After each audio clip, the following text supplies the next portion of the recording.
So, over the last year or so, I've had the opportunity to read about 20 different biographies. Most of them have been on entrepreneurs and how they've started and grown their corporations over a long period of time. Entrepreneurs like Henry Ford, Joe Coloma over at Trader Joe's, and Elon Musk, just to name a few. Now, I found this really great TED talk that I wanted to just summarize for you. It's by Lars Sudmann, and it talks about the concept of self leadership. And it starts off by Lars saying, in the words of Peter Drucker, there are only three things that happen naturally in organization: friction, confusion, and underperformance, and everything else requires leadership. And so at this point, Lars asks you to kind of close your eyes and think about the best leaders that you've ever worked for. And I know for me, it's the ones that lead with a high degree of trust and transparency, and they're out there on the front lines, leading by example, and they're not really asking you to do anything that they wouldn't do. This kind of leads us into the next section where he says that leadership problems generally result from too little time, people, and power, and then he breaks each one of these down. And the first is that of what he says is too little time, where there's just not enough time to get things done, and you pass responsibility around from person to person. And this results in what he says is a headless chicken syndrome, in which there's not a lot of clarity when people don't know what's going on and they don't know what's happening. Next, he talks about that of people, where everybody who's ever led will see like it's not always about the glorious and shiny things. It's about the little things, the little discussions that we have to do. And they're really the important interactions that we get to have on a day to day basis. These are the things that really build our leadership skills. And then he talks about this study where people are put into groups of three, and then one random person is selected to be what he calls the supervisor. And then after like 30 minutes, they're given a plate of cookies, and then they're recorded on video. And what's seen is that the supervisor, who is just randomly chosen, would generally eat more cookies than the rest of them. And in addition, they were creating more of a mess in their environment. So he talks about what is the way out of this. And he says, for this, I think we need to travel back in time almost 18 or 1900 years to Rome and look at a person called Marcus Aurelius. And he says that Marcus Aurelius is one of those predominant figures of the Stoic school of philosophy. The Stoics, like the Zen of the West almost. And historian William Irvine calls him actually a true beacon of enlightened leadership. Marcus Aurelius, what we know of him, said things like, the happiness of your life depends on the quality of your thoughts. He said, so act virtuous, use your time well, and be cheerful.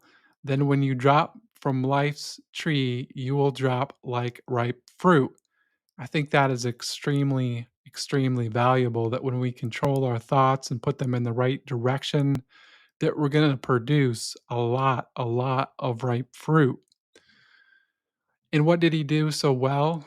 He was focusing a lot of his time on the self leadership field, leading oneself first before going out and leading others. And the founder of Visa, D. Hawk, once said that if you want to lead, invest at least 40% of your time leading yourself first. And the first step here is becoming self aware. This is the one thing that we can do here. Do the following. Ask yourself, for example, what was the worst leader that you ever had? And then think what your face does then with this. And then go further and ask, like, what did he or she do actually to be such a worse leader? Did he yell, or did she yell, Or did he maybe withhold information?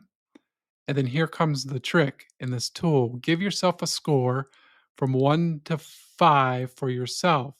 How good are you, for example, at sharing or withholding information? Or how bad are you at this one? And I think this applies to any quality. It doesn't matter what it is. Write the quality down and then rate yourself. And then the next big impact that we can have here, Marcus Aurelius did every day, and that is self reflection. Taking just a couple of minutes during the day and thinking about the challenges that you have achieved, but also that you are maybe about to have during the day. And Marcus Aurelius was famous for doing this in the night. It really is simple. Just ask a couple of questions. What are the challenges that I'm about to see? How did my leadership go yesterday? How would the leader I would like to be do and face the challenges that I'm about to face today? Then ask this and putting this answer. So I think the concept here is just asking yourself these questions and then jotting down a couple of sentences, taking that time for self-reflection. And then the final tool here that they talk about is that of reframing. So just stopping and asking yourself for 1 or 2 seconds on a scale from 1 to 10, how important is that issue right now, with 10 being really it's my life's goal, so to speak, where it it's that if it's a 10, well, that you better engage fully in it, but maybe very often it's more like a 2 or a 3, and so on. That reframing, that by taking a step back, can help you enormously in actually addressing the situation. So I think just taking a minute to reframe the situation and give it a ranking, where if it's an 8 or 9 or a 10, it's really important, but if it's a 2 or 3, it's not so important. And I think most of the time we're going to see a lot of things are probably at the lower end of the scale. So just that of reframing.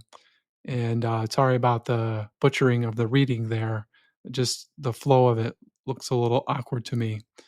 And then as we move forward here, it just says, when you have a leadership position, invest the time in self awareness, self reflection, and self regulation.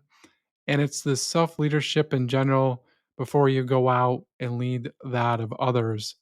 And hopefully, if we start doing this now, and someday in 10 or 20 years, maybe in our leadership utopia, when the question is asked who the best leader is, that person might reflect back one day and think of you.